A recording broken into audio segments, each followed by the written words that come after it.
Olá pessoal, vamos falar então sobre o Arcano Zero, sobre o Louco. O Arcano Zero, ou o Louco, seria a primeira lâmina do conhecido tarô. Alguns autores colocam que é a última lâmina, né, dos arcanos maiores, outros a primeira. A verdade é que ele é a lâmina que não tem número, né, a ausência do número, o zero.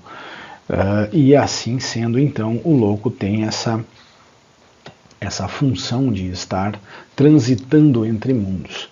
Vamos entender um pouco melhor sobre isso. Quando observamos o trabalho do Louco, né, a sua jornada, a sua caminhada, é impossível não lembrar dessa frase de William Blake, né? Ele diz que se o homem persiste em sua loucura, tornar-se-ia sábio.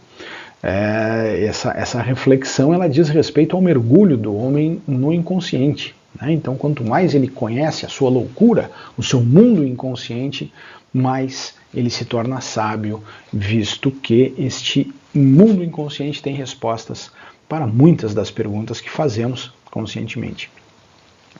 O Louco, ele é um andarilho, né? Ele é enérgico, ubíquo, ele é imortal, certo? Ele é o mais poderoso de todos os trunfos do tarô. Não tendo um número fixo, ele está livre para viajar à vontade, perturbando, não raro, a ordem estabelecida.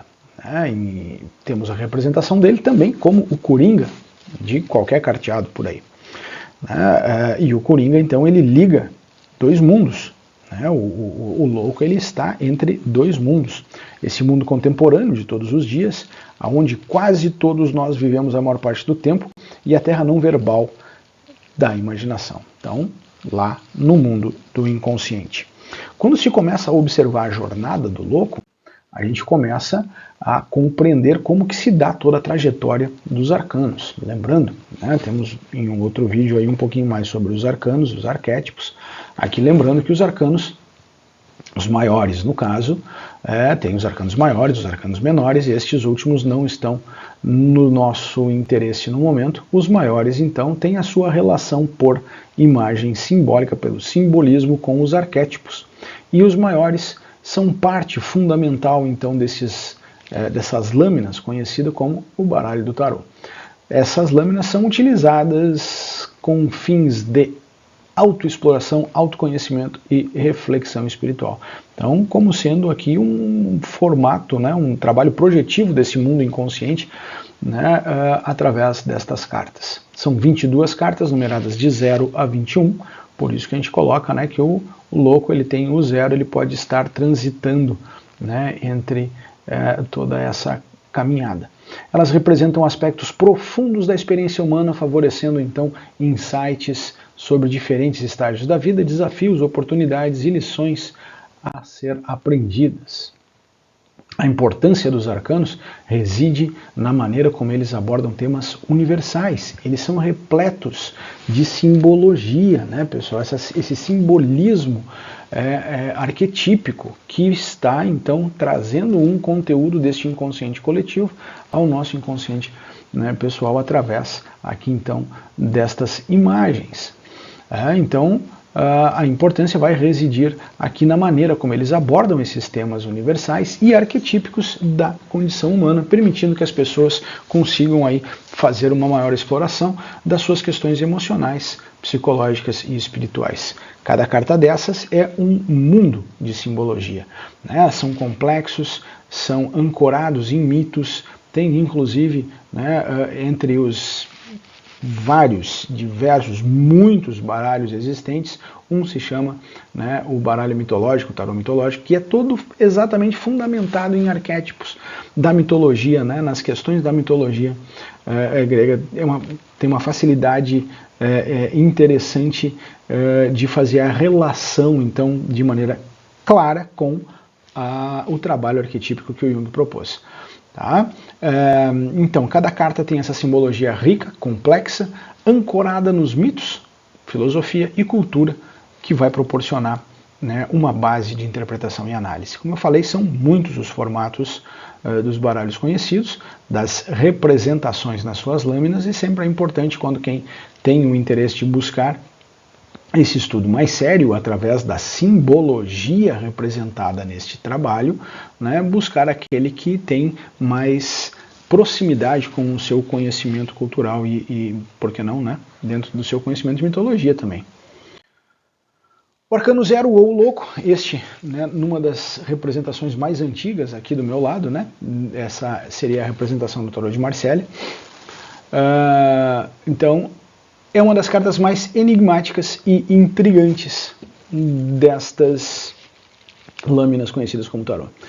Muitas vezes representado como um jovem alegre carregando uma mochila prestes a dar um passo no precipício. Observamos nessa imagem que o precipício não aparece, mas ele está em movimento, ele está caminhando.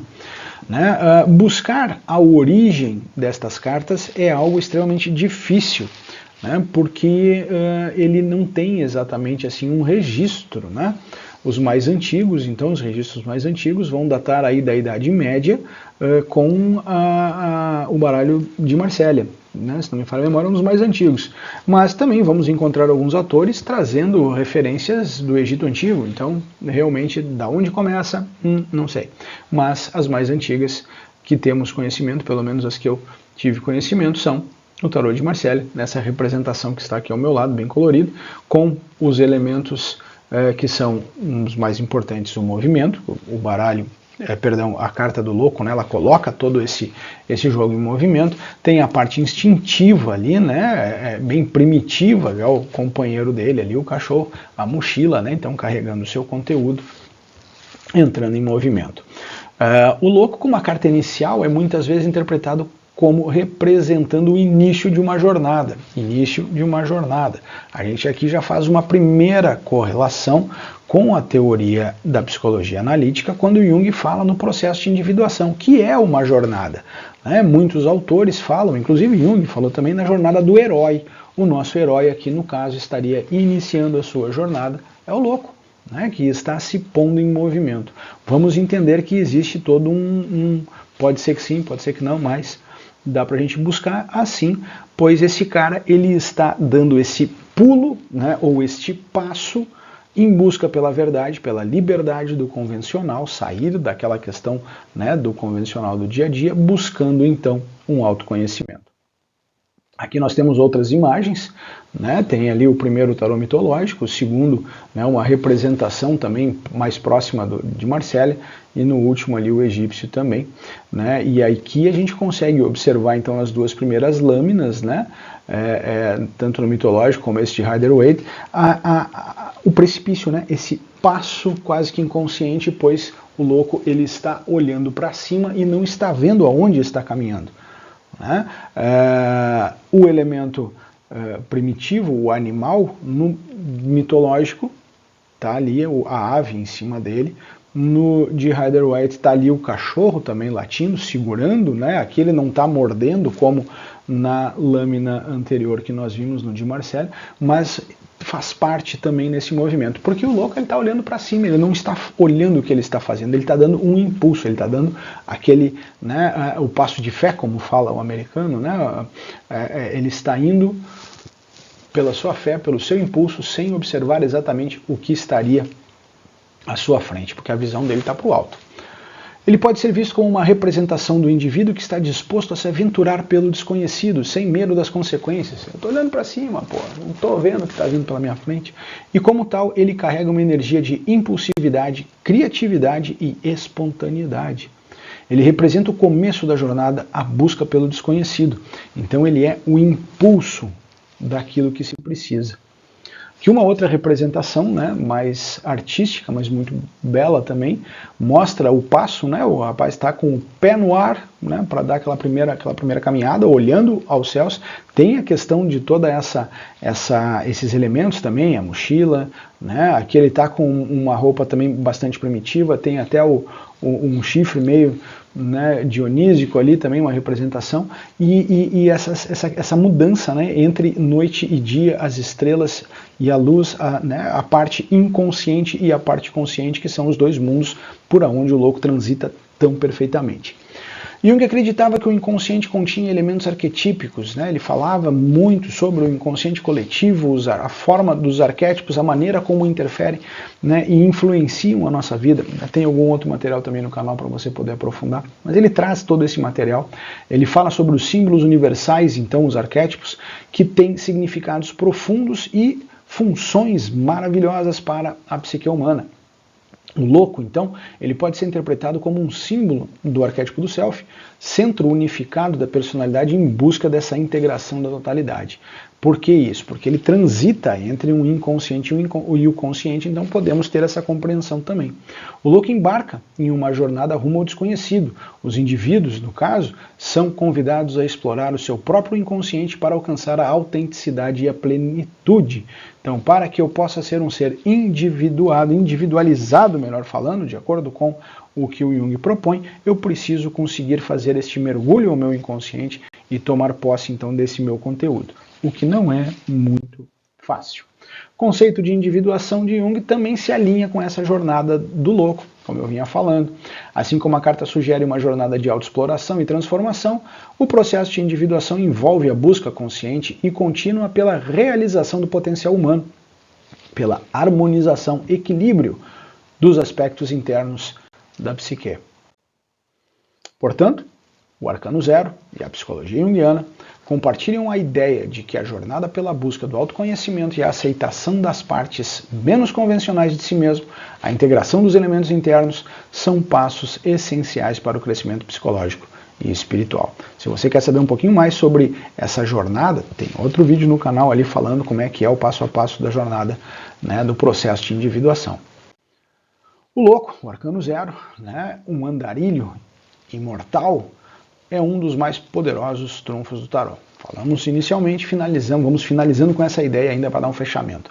O potencial para a criação e a destruição por ordem e anarquia reflete-se no modo como ele é apresentado. Lembrando, né, o louco, naquela primeira imagem, né, aquela representação no tarô de Marselha, é muito próximo, acredito que tenha sido, né, inclusive pensado sobre o bobo da corte, na época, então, na Idade Média, né? E o bobo da corte era aquele cara que tinha, então, todo um trajeto, uma facilidade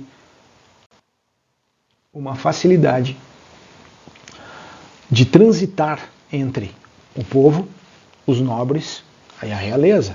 Ele tinha, né, a permissão para brincar com o rei, responder ao rei, sem precisar cuidar daqueles elementos, né, enfim, com a maneira correta, né, as palavras, a forma. Ele tinha uma liberdade mais teatral, mas uma liberdade para poder se expressar. E o louco mostra muito disso, ele consegue transitar entre todos esses elementos, né, que são representados, no caso aqui, pelas outras 21 lâminas do tarô. O louco, então, ele veste o traje convencional do bobo da corte, né, e tem, então, esse lugar aceito dentro da ordem reinante, que é mais ou menos isso que eu estava explicando. E nossa jornada para a individuação, o louco influencia, então, as nossas vidas. Ele tem, né, uma influência também muito interessante neste processo. Essa curiosidade impulsiva nos conduz na direção de sonhos inalcançáveis, a fantasia, né, aquela ideia de buscar aquilo que nem sempre é alcançável, o sonho de querer mais, né, a criatividade, né, esse lado que a gente pode dizer, inclusive, mais criança, que é tão importante de se manter vivo. Enquanto a sua natureza despreocupada tenta nos reconectar com os dias de nossa infância, né, ele nos conduz em direção destes sonhos. Sem ele, sem o louco, talvez nunca nos aventurássemos nessa jornada do autoconhecimento, pois não daríamos o primeiro passo, né? Estaríamos aguardando, sem aquela coragem de dar um pulo, sem saber aonde vamos parar. No entanto, na sua presença, somos frequentemente tentados a desviar-nos pelo caminho da ociosidade. Lembrando, né, que o louco, em determinados momentos, também pode ser confundido com aquele vagabundo, né? Na forma mais romantizada da palavra, né? Aquele cara que está ali, né, à beira da estrada, só olhando o movimento, sem fazer todo o esforço que o louco precisa fazer para se colocar em movimento. É importante observar também todo este processo. Tá? Lembrando que existe a figurinha do cachorro também, né, que parece estar sempre tentando comunicar alguma coisa a este louco. Ele está ali latindo, fazendo alguma coisa, tentando, né, fazer esse movimento. Né, e a gente é convidado a fazer essa busca do o que será que este cachorrinho está querendo nos dizer. Esse cachorrinho também, né, lembrando, é uma figura muito, alguns diriam primitivos, outros diriam que faz parte desse universo inconsciente, né, e que tem alguma coisa a dizer sobre esta jornada. Então, né, nós temos aqui uma breve fala sobre o Arcano Zero, o louco, que é tão importante, né, de ser compreendido, principalmente de forma, falando de forma mais voltada à psicologia, pois o louco representa essa energia, né, essa força que nos carrega, que nos direciona a buscar, então, essa jornada do processo de individuação. Sem a energia do louco, todos seríamos meras cartas de jogar. Não teríamos esse impulso de buscar esse aprofundamento no nosso processo de individuação. Esse foi o Arcano Zero, o louco. Até logo!